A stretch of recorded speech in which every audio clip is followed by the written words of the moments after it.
પશ્ચિમ કચ્છ પોલીસ દ્વારા ભુજ શહેર અને તાલુકાની કેટલીક પ્રતિષ્ઠિત શાળાઓમાં સાંસ્કૃતિક પ્રવચન શ્રેણીના ભાગરૂપે આજે સ્વામિનારાયણ વિદ્યા મંદિર ખાતે અમદાવાદની લકુલેશ યોગ યુનિવર્સિટીના કુલપતિ ડોક્ટર ચંદ્રસિંહ ઝાલાનું વ્યાખ્યાન કરવામાં આવ્યું હતું.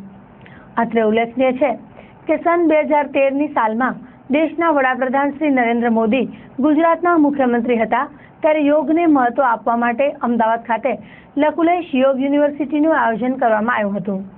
ત્યારે આ યુનિવર્સિટી દ્વારા સમગ્ર ગુજરાતમાં યોગ પ્રાણાયામ અંગે પ્રચાર પ્રસાર અને અભ્યાસ માર્ગદર્શન આપી રહ્યા છે. યોગ શિબિરના કુલપતિ તરીકે ડોક્ટર ચંદ્રસિંહ ઝાલા કાર્યરત છે ત્યારે આજે તેમણે સ્વામિનારાયણ વિદ્યા મંદિર ખાતે વિદ્યાર્થીનીઓને દૈનિક યોગ પ્રાણાયામ અને આસન અંગે માહિતી આપીને વિદ્યાર્થીઓને કેટલાક પ્રશ્નો પૂછ્યા હતા. આ કાર્યક્રમમાં પ્રવીણભાઈ પિંડોરિયા, શાળાના આચાર્ય દક્ષાબેન પટેલ, અન્ય ટ્રસ્ટી વિશ્રામભાઈ દબાસિયા, રત્નાભાઈ દેવશીભાઈ કેરાઈ વગેરે ઉપસ્થિત રહ્યા હતા. યોગ યુનિવર્સિટીના કુલપતિ ડોક્ટર ઝાલાએ ચંચળ ન્યૂઝ સાથે વાત કરી હતી. વિદ્યાર્થીઓને ચોક્કસ માર્ગદર્શન મળશે, પણ આ જે કાર્યક્રમ યોજવાની શરૂઆત થઈ અથવા તેમને જે વિચાર આવ્યો છે એ જે કોઈ પણ આવ્યો હોય એ પછી ડીએસપી સાહેબ હોય તો એ ખરેખર અભિનંદનના અધિકારી છે. કારણ કે એક સાથે 10-15 કુલપતિશ્રીઓને વિવિધ યુનિવર્સિટીના કચ્છમાં બોલાવવા અને જુદી જુદી શૈક્ષણિક સંસ્થાઓના બાળકોને એમના વિચારો શેર કરવા અને ખાસ કરીને જે લોકોએ બહુ મોટું પ્રદાન આપ્યું છે એવી વ્યક્તિઓના ચરિત્રોની ચર્ચા બાળકો પાસે કરવી એ ખૂબ મહત્વનું છે. અને એ દ્રષ્ટિએ કાલે એમની સાથે પણ થોડી વાતો થઈ છે. એમના જે વિચારો હતા આની પાછળના એ એમણે થોડાક જણાવ્યા પણ ખરા, પણ ખરેખર એ ખૂબ અભિનંદનને પાત્ર છે. શાળાના બાળકોમાં આના કારણે થોડીક જાગૃતિ ચોક્કસ આવશે. બોર્ડર સ્ટેટ છે અને એને કારણે એમણે જે વિચારો રજૂ કર્યા, જે બાબતોની એમણે પોતે જે ગણતરી રાખી છે કે આવા કાર્યક્રમો કરવાથી બાળકોમાં જે જાગૃતિ આવશે એ જાગૃતિ ચોક્કસ આવે. એટલે હું તો જઈને ડીએસપી સાહેબને એક પત્ર લખવાનો છું અભિનંદન આપતો કે ખરેખર એમણે ખૂબ સારું પગલું લીધું છે અને આ દિવસે ને દિવસે આમાં વધારો થતો જાય અને આમાં વધારા થતા જાય કે શું કરવાની હજી પણ જરૂર છે અને કેવા કાર્યક્રમો હજી પણ આપી શકાય. કાલે જે કલ્ચરલ કાર્યક્રમ રહ્યો એ પણ ખૂબ સારો અને એનાથી પણ વધારે કચ્છ વિશેની જે ડોક્યુમેન્ટરી હતી એ ડોક્યુમેન્ટરી ખરેખર અદ્ભુત હતી.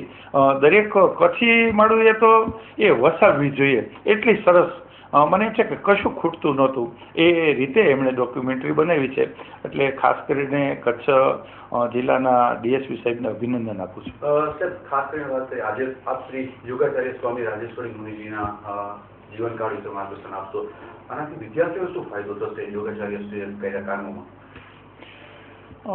યોગાચાર્ય શ્રી વિશે જે બોલવાનું મેં નક્કી કર્યું છે એનું કારણ અત્યારે પ્રવર્તમાન યુગની અંદર યોગનું મહત્વ, તો યોગનું મહત્વ છે એ માત્ર ભેખ લેનાર વ્યક્તિઓને ન મળે.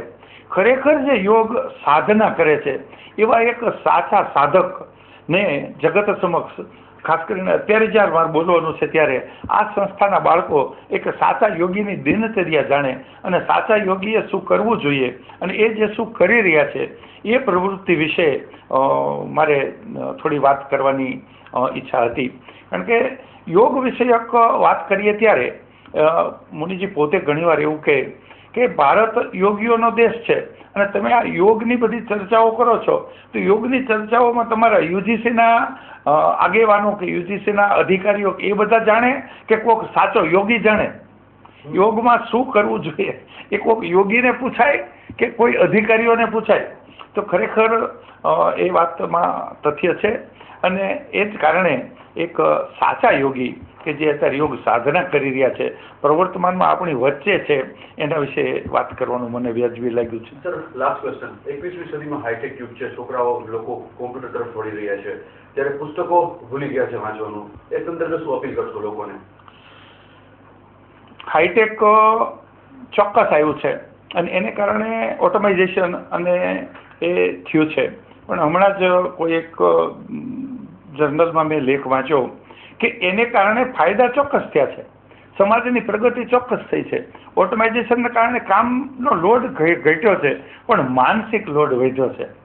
પ્લેન અને એની મુસાફરીઓ સસ્તી થઈ પણ ચાલવાનું બિલકુલ બંધ થઈ ગયું, ફિઝિકલ ફિટનેસ ઘટી ગઈ. વિચારવાનું બંધ થઈ ગયું, કોમ્પ્યુટરના યુગમાં કોમ્પ્યુટર ઉપર કામ કરવાનું થયું, અને એને કારણે જે આપણે યાદ રાખવાની જૂની પદ્ધતિઓ હતી, શારીરિક શ્રમને મહત્વ જ નથી.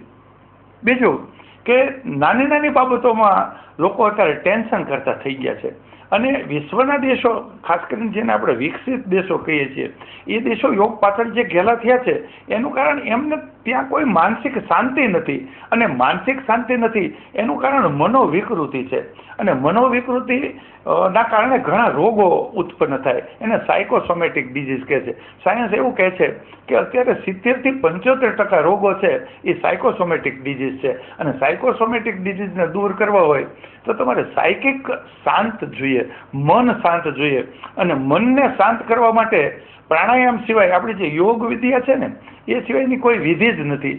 એટલે મન પકડવું હોય તો તમારે પ્રાણાયામ કરવો પડે, અને પ્રાણાયામ કરવો હોય તો આસન કરવા પડે. એક આસનમાં બેસે ત્યારે પ્રાણાયામ થઈ શકે. એટલે મનને પકડવા માટે થઈને, મનને શાંત કરવા માટે થઈને આપણા યોગ વિદ્યા પાછળ સાયન્સ પડ્યું છે. કારણ કે મન છે એ શાંત થાય ત્યારે જ શરીર શાંત થાય, શરીર શુદ્ધ બને, અને એ સાત્વિકતા આવે. એટલે એને જ યોગની વ્યાખ્યા કીધી છે, સમત્વમ યોગ ઉચ્ચતે ગીતાજીમાં.